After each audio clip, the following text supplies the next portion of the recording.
Muchas gracias por la invitación. Yo encantada de estar aquí y compartir pues un tema tan importante sobre nutrición. Así es, vamos con temas mucho más importantes. Claudia, cuéntanos, estamos en una temporada de frío, de invierno, la temperatura ha bajado bastante realmente, sobre todo en horas de la madrugada. Para empezar, ¿cuál debe ser un desayuno ideal en esta época para los niños, antes de que se vayan al colegio?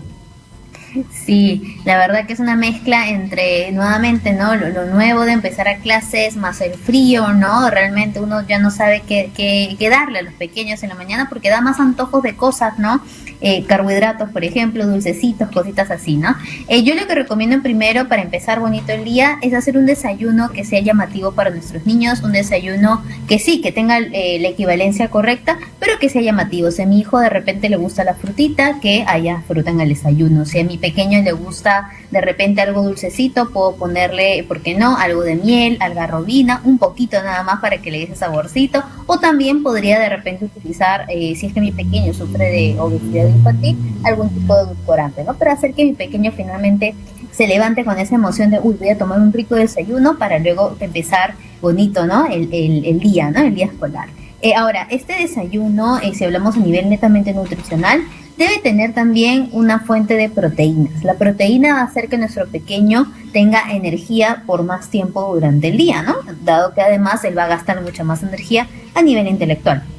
Esta proteína también nos va a ayudar a que tenga un correcto crecimiento y desarrollo, a diferencia de nosotros los adultos que ya no podemos crecer así que así quisiéramos, los pequeños sí, y no solamente hablamos de talla, hablamos de peso, hablamos del cerebro, que es lo más importante, y más aún si son niños menores de 5 años. Entonces la fuente de proteína, como por ejemplo un huevito duro, huevito de codorniz, podría ser de repente algo de queso, ¿por qué no?, un lácteo, algo de yogur, un vaso de leche, en principio preferible descremado, ¿no? Va a ser también la fuente de proteína. O también, por ejemplo, de repente me quedó del almuerzo del día anterior o de la cena un poquito de pollo, ¿por qué no? Hacerlo un pancito con pollo también va a ser una excelente opción, ¿no?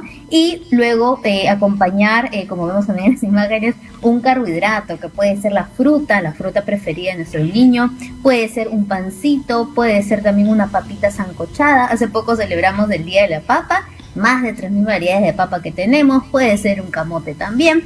Entonces, estos dos elementos que les comento, la proteína y el carbohidrato, van a ser lo principal en el desayuno de nuestros niños para que puedan empezar muy bien el día. Ahora, la idea, Claudia, es variar un poco, ¿no? Porque tenemos mucho la costumbre de que en el desayuno tiene que ser pan sí o sí.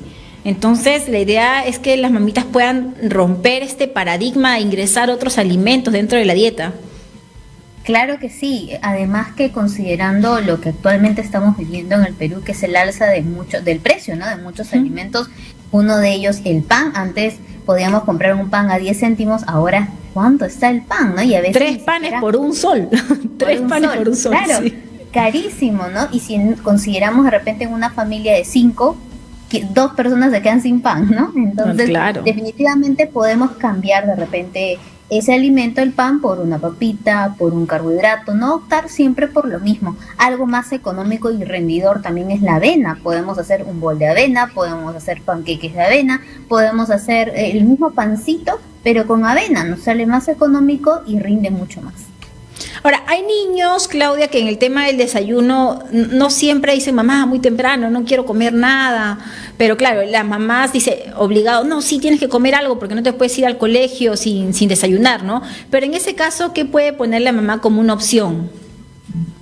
Sí, es cierto, hay muchos pequeñitos, sobre todo me acuerdo de una pacientita que me dijo que cuando tenían examen, ¿no?, en el colegio le daba nervios, entonces le dolía un poquito la pancita y pues prefería, no quería comer en la mañana. Entonces, en esos casos, optar al menos por un alimento más ligero y que tenga proteína. Puede ser, si a tu niño le gusta la leche, un vaso de leche descremado.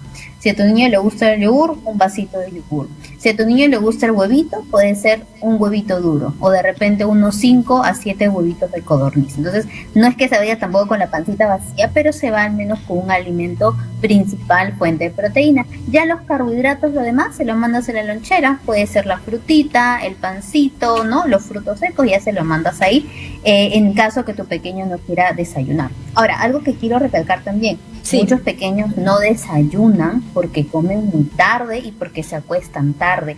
Esto porque muchas veces esperan al papá, a la mamá, ¿no? Y se acuestan 10, 11 de la noche y al final eso ya va alterando su apetito del día siguiente. Entonces, ¿cuál es la hora adecuada que deben de cenar en todo caso para que no pase esta alteración?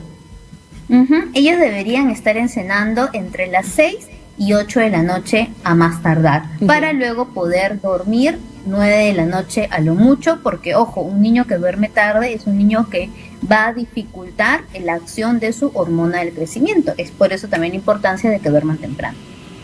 Claro, por supuesto que sí, pero a veces, bueno, como tú misma lo mencionas, Claudia, hay niños que esperan que llegue necesariamente papá o mamá para, ¿no?, el momento de compartir de repente, pero no es lo ideal porque lo están perjudicando de todas maneras. Sí, yo aconsejaría de repente tratar de darnos unos minutitos en la mañana y por qué no, ¿no? Siempre a todos los pacientitos les digo, tengan como lo hemos tenido por mucho tiempo, el domingo familiar o si el sábado también están en casa, el sábado familiar, ¿no? En el cual puedan compartir con sus pequeños. Entonces de esa manera logramos compensar un poco más y pues no afectamos definitivamente el crecimiento y desarrollo de nuestros niños. Y ahora, la lonchera, ¿qué debe contener las loncheras? Te pongo dos ejemplos. Hay niños, por ejemplo, para los niños del nido, quienes solamente van al colegio de 8 a 12, 4 horas y media, y también hay niños que sí ya van horario hasta las 3 de la tarde, ¿no? ¿Cómo deben ser en esos casos?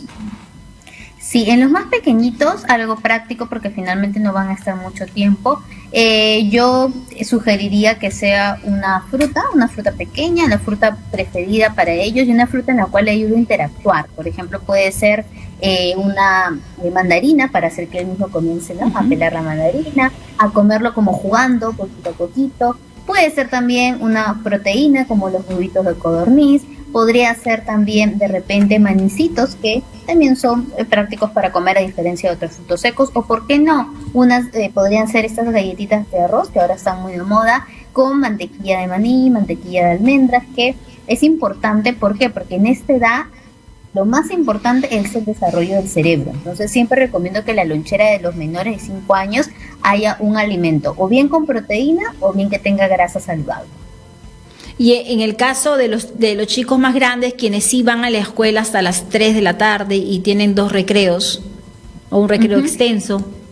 Sí, es cierto. Muchos he podido ver que tienen un recreo en el cual, bueno, salen a jugar, ¿no?, a entretenerse y por ahí una pequeñita merienda, ¿no?, como una frutita, y muchos incluso almuerzan en el colegio, ¿no? Entonces, bueno, para los que almuerzan en el colegio, no tengan miedo en llevar comida, que en realidad es lo mejor. En vez de llevar pan, igual como si fuera un almuerzo, lleven un almuerzo, su papita, su choclito, camotito, ¿por qué no? Puede ser un arrocito de quinoa que de repente han hecho en la cena de la noche anterior, lo guardan bonito para la lonchera del pequeño. Y con su fuente de proteína, puede ser su pollito, pavita, de repente también algo de carne, ¿no? En guiso no habría problema.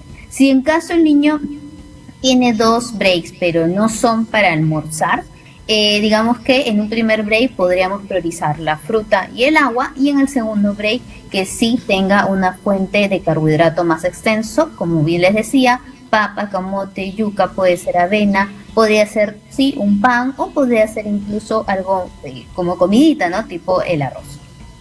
Ya asumo que ya, bueno, llegar a la casa a 3:30 de la tarde, que puedan almorzar, la cena debe ser más ligera.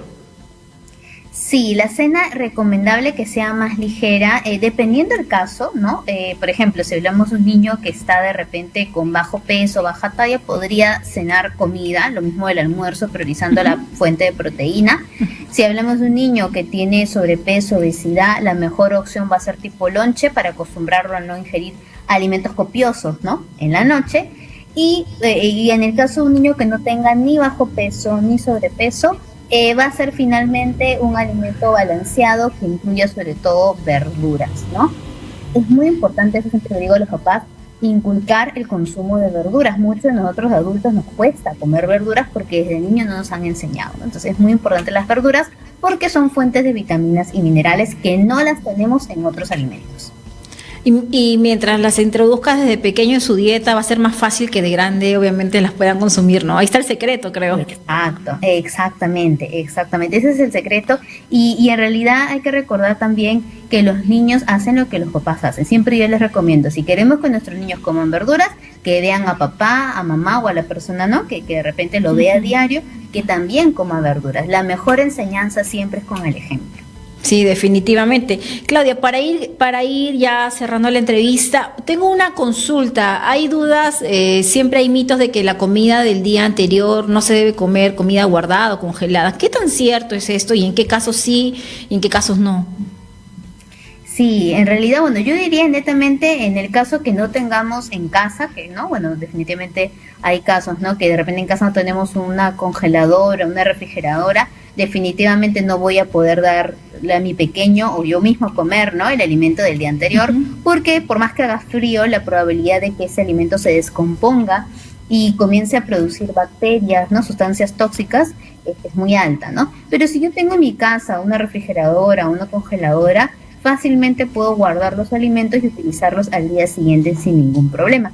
Lo único que aconsejo es que no estemos utilizando el alimento, o sea, sacando constantemente el producto, ¿no? Yo ahorita, digamos, termino de cocinar, ¿no? Separo lo que voy a comer para mi cena y lo demás lo dejo ya refrigerado, no lo dejo afuera, ya no lo manipulo. Recién al día siguiente, que de repente le voy a llevar a mi hijo a la loncherita, lo saco, lo separo y nuevamente lo guardo en la refri, ¿no? Ese es el cuidado que tenemos que tener y siempre en recipientes que estén herméticos, o sea, que tengan tapa, una olla, por ejemplo, un tupper, ¿no? Bien sellado, para que no se contamine con los demás alimentos de la refrigeradora. Pero de que podemos comer la comida del día anterior, lo podemos hacer. No pasa absolutamente nada, no me duele la barriga, porque hay siempre ese mito, no comas la comida anterior que te va a hacer daño, ¿no? Entonces hay familias que no están acostumbradas definitivamente. Lo he escuchado bastante y mira, algo que yo les digo a los pacientitos es, te preocupa tu comida del día anterior que tú mismo la has cocinado y sin embargo cuando vas a comer a la calle no sabes esa comida de cuándo es, con qué aceite la han hecho, ¿no? Entonces, y rico lo comemos, ¿no? Entonces, en realidad no habría problema en comerlo, pero como te comentaba, teniendo esos cuidados de bioseguridad. Es decir, terminas de hacer la comida, preparar la comida que vas a dejar para el día siguiente, para la familia, tienes que esperar que enfríe, entiendo, ¿no? Claro, para recién guardarla. Podemos esperar que enfríe o inmediatamente, por ejemplo, ya terminé de cocinar ahorita la comida, separo imaginemos que ahorita hubiera cocinado, separo lo que voy a hacer para mi cena, ¿no? Si es que para mi cena doy, separo, incluso podría separarle ya en el tapercito para mi pequeño, dejo que se vaya enfriando todo y luego ya todo lo refrigero. Entonces ya no hay esto de manipular cada rato, como pasa por ejemplo en Navidad, ¿no? El famoso pavo, ¿no? Que sacamos el pavo, lo volvemos a meter en la refri, lo volvemos a sacar, sí, y eso claro. que hace finalmente que se contamine el alimento. Muy bien, Claudia, excelente. Gracias por tu consejo. Es una recomendación final para todas las personas que nos están viendo y escuchando, por favor. Sí, bueno, les dejo como recomendación que prioricemos alimentos naturales. En el Perú tenemos una variedad increíble de frutas, verduras, carnes, menestras, etcétera, y consumamos lo que en nuestra localidad, lo que en nuestra región esté a la mano. Con esta crisis alimentaria que estamos pasando es muy importante seleccionar aquellos alimentos que estén a nuestro alcance. Todas las frutas son buenas, todas las verduras son buenas, todas las carnes son buenas, ¿no? De repente, en vez de gastar 5 soles en comprar 5 kilos o 1 kilo, no sé, de azúcar, puedo invertirlo en más papa, en más camote, en más verduras, en más frutas para mi hora. Muchas gracias. Excelente, Claudia, a ti, muchas gracias. Así que ya saben, amigos, ahí tienen las recomendaciones del especialista a consumir sano y sobre todo de manera económica con toda la producción nacional de alimentos, de verduras, de hortalizas y de frutas que tenemos para poder llevar una buena salud. Vamos